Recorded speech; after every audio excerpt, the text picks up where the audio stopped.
बात करेंगे भारत की, जिन्होंने रिसेंटली अपना कह लेंगे 2025 का बजट अनाउंस कर दिया गया है और इस बजट के अंदर तकरीबन साउथ ईस्ट एशिया में हर मुल्क को सिवाय पाकिस्तान को छोड़कर फंड्स दिए जा रहे हैं। उसको 2150 करोड़ नजर आ रहे हैं जो कि उनको फंड दिया जा रहा है। अफगानिस्तान को 100 करोड़ है, बांग्लादेश को 120 करोड़ है। इंडिया ने दुनिया को इम्प्रेस करके अपने साथ अटैच कर लिया।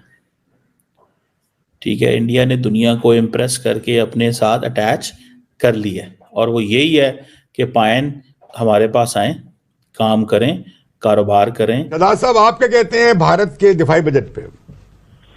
देखिए, भारत का दिफाई बजट जरूर पाकिस्तान के कुछ हलकों में गौर से देखा जाएगा, इसमें कोई शक की बात नहीं। भारत अपनी जरूरियात के मुताबिक पैसा खर्च कर रहा है। पहली बात है, उसके पास लिक्विडिटी है, उसके हाथ में पैसा है, वो अपने आप को गालिबन वो पैसा खर्च करना चाहता है। नेपाल को 700 करोड़ दिया है, श्रीलंका को 300 करोड़ दिया है, मालदीव को फिर कह लें कि 600 करोड़ दिया है, मलेशिया को 350 करोड़ है, म्यांमार को 500 करोड़ है। सर, क्या कहना चाहते हैं कि इंडिया ने साउथ ईस्ट एशिया कंट्री में हर किसी को फंड दिया है, पाकिस्तान का नाम नहीं आया है। परफेक्टली जो है ये बजट बनाया गया। स्टॉक मार्केट जो है वो सुबह से ही इसी एंटिसिपेशन पे कि बजट हो सकता है अब की बारी कुछ उस पर अच्छे अनाउंसमेंट हो पाए, उस वजह से पहले से ही सुबह से ऊपर जा रही थी। बजट अनाउंसमेंट होने के बाद वो और ऊपर गई है और आने वाले दिनों में और ऊपर जाएगी। या एक लॉन्ग टर्म एक गेम का हिस्सा है और वो गेम का यही हिस्सा है कि भाई हमें इकोनॉमिक पावर माना जाए, पर्टिकुलरली ग्लोबल साउथ के अंदर। और हम उम्मीद करते हैं कि रिजल्ट्स अच्छे ही दिखें और जैसे कि मैंने पहले भी कहा था कि हम चाहते हैं कि थोड़ा पाकिस्तान भी जो है वो अपने बजट की तरफ जो है वो बहुत सी चीजें जो हम भारत से भी सीख सकते हैं, उसमें कोई हर्ज रिसेंटली अपना कह लेंगे 2025 का बजट अनाउंस कर दिया गया है और इस बजट के अंदर तकरीबन साउथ ईस्ट एशिया में हर मुल्क को सिवाय पाकिस्तान को छोड़कर फंड्स दिए जा रहे हैं। सबसे पहले तो भूटान की बात करेंगे कि भूटान को इंडिया हर दफ़ा सबसे ज़्यादा फंड देता है, क्योंकि भूटान कह लें कि एक तरफ उसका झुकाव चाइना की तरफ नज़र आता है और वो पूरी की पूरी उसका अपना कोई समुंदर भी नहीं है जिसके थ्रू वो ट्रेड भी कर सके। तो इसलिए इंडिया जो है उसका हमेशा कह लें कि जो फंड है वो ज़्यादा रखता है, यानी कि उसने दिया है उसको 2150 करोड़ नज़र आ रहे हैं जो कि उनको फंड दिया जा रहा है। अफगानिस्तान को 100 करोड़ है, बांग्लादेश को 120 करोड़ है। सोचने वाली बात यह है कि बांग्लादेश के साथ इंडिया की टसल है लेकिन फिर भी 120 करोड़ उसको दिया जा रहा है। फिर नेपाल को 700 करोड़ दिया है, श्रीलंका को 300 करोड़ दिया है, मालदीव को फिर कह लें कि 600 करोड़ दिया है, मलेशिया को 350 करोड़ है, म्यांमार को 500 करोड़ है। सर, क्या कहना चाहते हैं कि इंडिया ने साउथ ईस्ट एशिया कंट्री में हर किसी को फंड दिया है, पाकिस्तान का नाम नहीं आया है? ये असल में जो जियो पॉलिटिक्स होती है ना, ये उसका एक बेसिक आंसर होता है कि आपने किन ममालिक के साथ अपने जो रिलेशंस हैं उनको स्ट्रेंथन करना है, किन के साथ नहीं करना। तो ये साउथ एशियन पॉलिटिक्स है ना, इंडिया इसमें एज एक डोमिनेंट रोल अपना किरदार अदा करना चाहता है। तो ये उसकी पॉलिसीज़ का हिस्सा है जिसकी वजह से वो चाहे बांग्लादेश है, नेपाल है, अफ़गानिस्तान है। अफ़गानिस्तान में इससे पहले भी एक ये हिस्ट्री का हिस्सा है कि अफ़गानिस्तान में वो इंटरफेरेंस करता रहा, कभी डेवलपमेंट फ़ंड की शक्ल में, कभी वैसे इंफ्रास्ट्रक्चर की शक्ल में।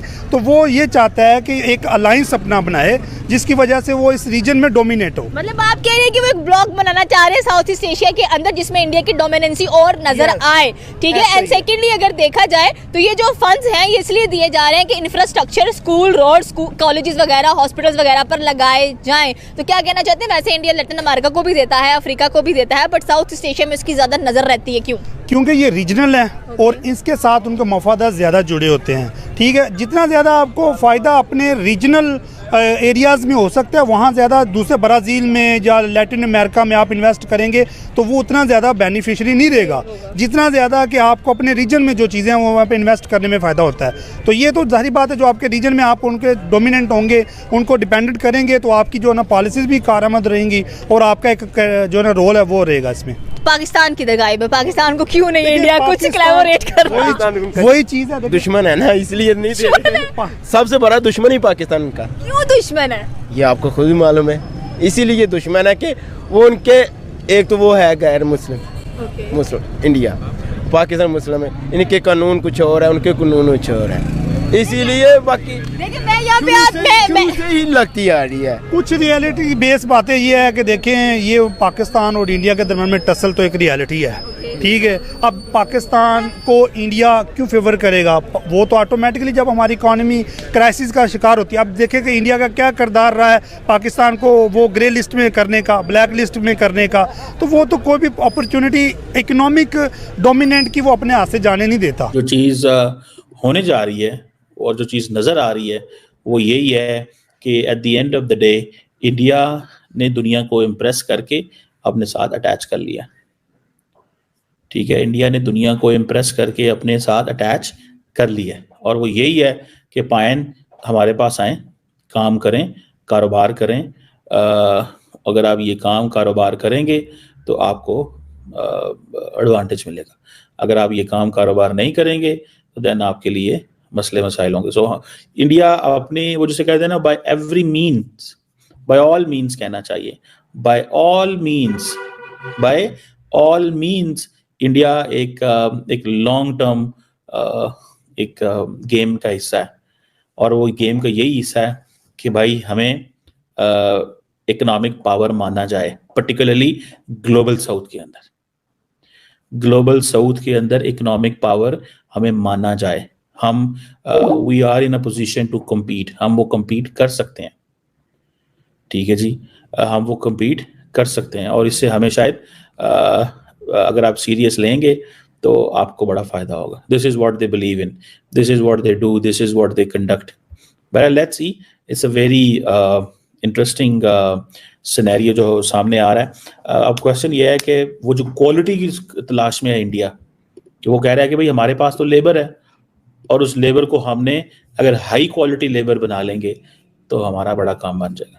लेकिन अगर वो हम हाई क्वालिटी लेबर अपनी प्रोड्यूस नहीं कर सकते, क्योंकि वो इंडिया बात कर रहा है quantity and the quality of employment. देखिए ये बात उनकी सही है, पाकिस्तान इसीलिए तो हमें प्रॉब्लम है, चाइनीज यही तो हमसे नाराज थे कि आपकी लेबर की क्वालिटी भी नहीं है एंड क्वांटिटी भी नहीं है। That's why we have to bring people from there, because पहले हम ये नहीं कर सकते कि हम तैयार करें आपकी लेबर को, पहले हम आप लोगों को तैयार करें, फिर हम कहें आप हमारे प्रोजेक्ट करें। सो उन्होंने हमें इस चीज़ में थोड़ा सा वो एक मार पड़ी है। सो इंडिया की जो क्वांटिटी है एंड जो क्वालिटी है एम्प्लॉयमेंट की वो हमारे सामने मौजूद है, ठीक है।